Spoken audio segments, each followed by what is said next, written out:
duyên cả buổi trưa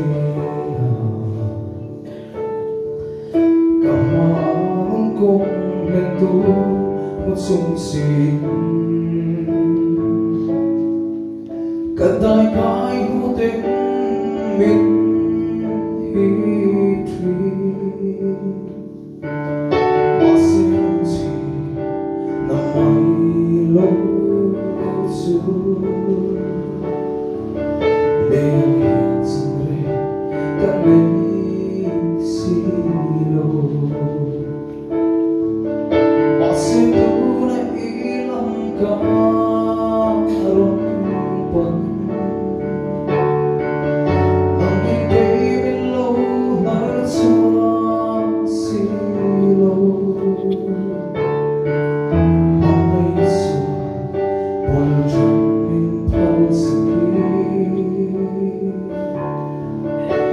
mình mãi đâu mình lâu xin phải rồi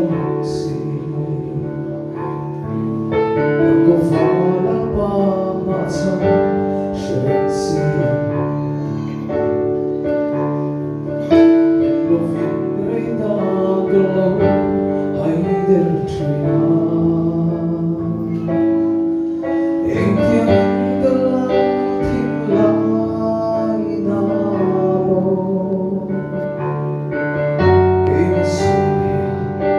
cả lâu đến trên chim chim tu na cả lâu kỳ lệ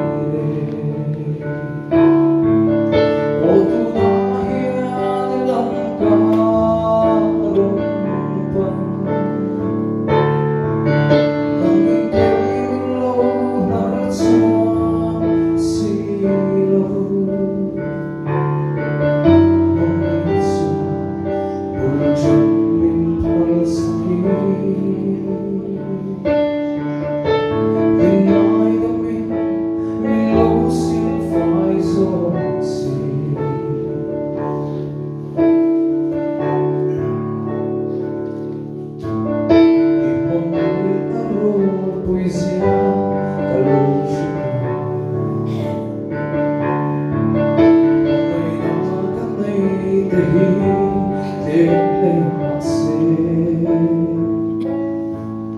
ikut catat suami cenderengsi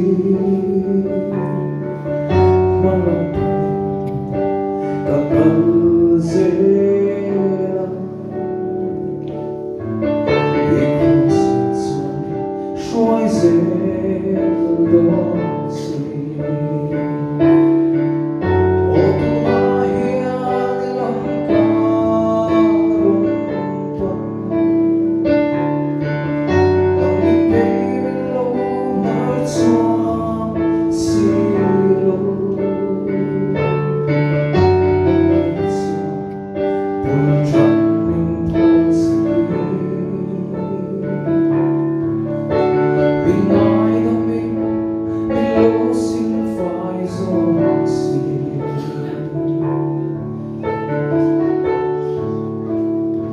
Para falar sobre você.